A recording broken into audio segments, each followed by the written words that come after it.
संविधान के निर्माता डॉक्टर भीमराव अंबेडकर ने 1949 में अपने एक दिए गए भाषण में कहा था, यदि हम लंबे समय तक सामाजिक और आर्थिक असमानताओं को इग्नोर करते रहे तो हम लोकतंत्र के ढांचे को नष्ट कर देंगे। आज हम सभी उसी खतरे को आमंत्रण दे रहे हैं। विश्व असमानता 2022 के आंकड़ों के अनुसार भारत धन और आय की असमानता में दुनिया के शीर्ष देशों में शामिल है। 2022 के आंकड़ों के अनुसार भारत में रहने वाले 1% अमीर के पास कुल राष्ट्रीय आय का 22% हिस्सा जाता है, जबकि शुरुआती 10% अमीरों के पास देश की आय का 57% हिस्सा जाता है। जबकि भारत की आबादी के सबसे निचले हिस्से में आने वाले 50% लोगों के पास मात्र 13% राष्ट्रीय आय का हिस्सा जाता है। आज भारत एक पूंजीपति वर्ग के साथ एक गरीब और असमान देश के रूप में खड़ा है। अमीर लोग पूंजीवाद और अपने पारिवारिक विरासत के माध्यम से अमीर बन रहे हैं, जबकि गरीब अभी भी न्यूनतम मजदूरी पर काम करने पर विवश है।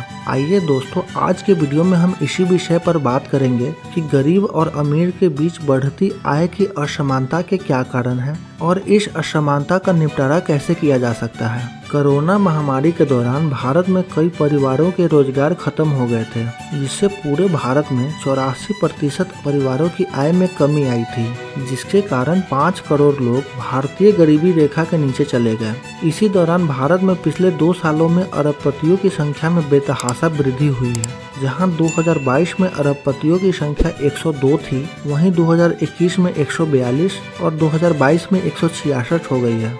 यानी 2 साल के बीच 64 लोग अरबपति की लिस्ट में शामिल हुए हैं। पिछले कुछ सालों में भारत में आर्थिक असमानता की रफ्तार तेजी से बढ़ी है। इसका बहुत हद तक जिम्मेदार भारत सरकार द्वारा अपनाई गई पॉलिसी है। 2021 में विदेशी कंपनियों को आकर्षित करने के लिए भारत सरकार ने कॉर्पोरेट टैक्सेशन को 30% से घटाकर 22% कर दिया, जिससे सरकार को राजस्व में 1.5 लाख करोड़ का घाटा हुआ। इन्हीं राजस्व की भरपाई को पूरा करने के लिए सरकार ने गरीब और मिडिल क्लास लोगों पर हाई टैक्स लगाना शुरू कर दिया, जो कि अप्रत्यक्ष टैक्स के रूप में लगाया गया। इसी कारण महंगाई में बेतहाशा वृद्धि हुई। इसका परिणाम यह हुआ कि गरीब जनता और मिडिल क्लास लोग कोविड-19 महामारी के बाद भी हाई टैक्स भरते रहे, जबकि कॉर्पोरेट मालिकों को उचित टैक्स में भी भारी मात्रा में छूट मिली। यह भी एक कारण है जिससे कि इनकम गैप में काफी वृद्धि हुई।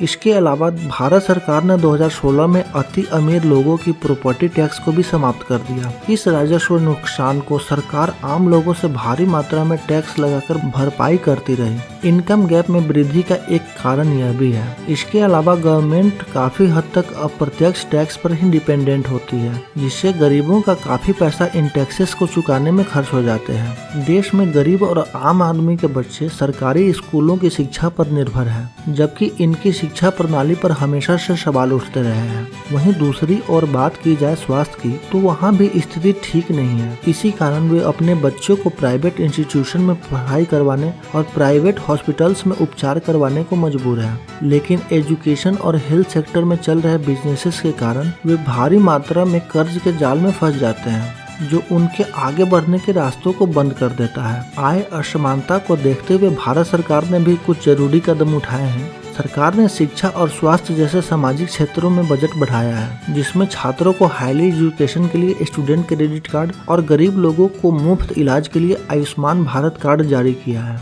इसके अलावा रोजगार को बढ़ावा देने के लिए रोजगार कल्याण योजना, स्वरोजगार प्रशिक्षण कार्यक्रम और प्रधानमंत्री रोजगार योजना जैसे कई योजनाएं लेकर आई है। भारत सरकार ने हेल्थ सेक्टर पर अपने बजट को जीडीपी का 2.1% किया है और सरकार के मुताबिक इस बजट को जीडीपी का 2.5% तक बढ़ाने का लक्ष्य है। फिर भी यह वैश्विक औसत से काफी कम है।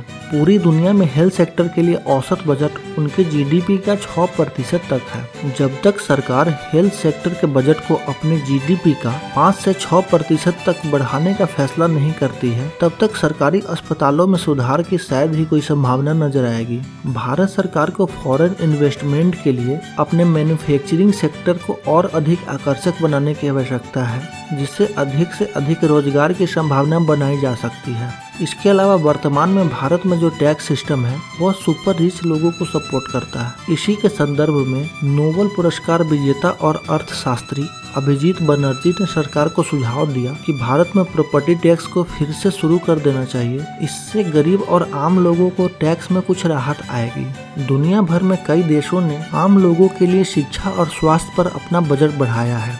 भारत को भी यही पॉलिसी अपनाना चाहिए ताकि लोग शिक्षा और स्वास्थ्य संबंधी चिंताओं से ऊपर उठकर अपने भविष्य और विकास को लेकर अग्रसर हो सके और व्यक्तिगत रूप से आर्थिक समृद्ध हो सके, जिससे आय असमानता को काफी हद तक कम किया जा सकता है। इसके अलावा जापान और डेनमार्क जैसे देशों ने अपने देश में प्रगतिशील टैक्स लागू किया है, जो टैक्स पेयर की क्षमता पर आधारित होता है, यानी हाईली इनकम वाले लोगों से अधिक और लोअर इनकम वाले लोगों से कम टैक्स लिया जाता है। भारत को भी यही पॉलिसी अपनाने की आवश्यकता है, जिससे आय असमानता में काफी कमी की जा सकती है। आर्थिक असमानता हमारे देश की समृद्धि और विकास के लिए खतरा है। असमानता का उच्च स्तर सामाजिक सामंजस्य को कमजोर कर देता है और देश के विकास को बाधित करता है, जिसका परिणाम समाज में असंतोष की भावना को बढ़ाता है और लोग अपराध की ओर जाने लगते हैं। भारत सरकार को कोशिश करनी चाहिए कि इस विषय को गंभीरता से लेकर समाधान के उपाय पर तत्काल कार्रवाई करे।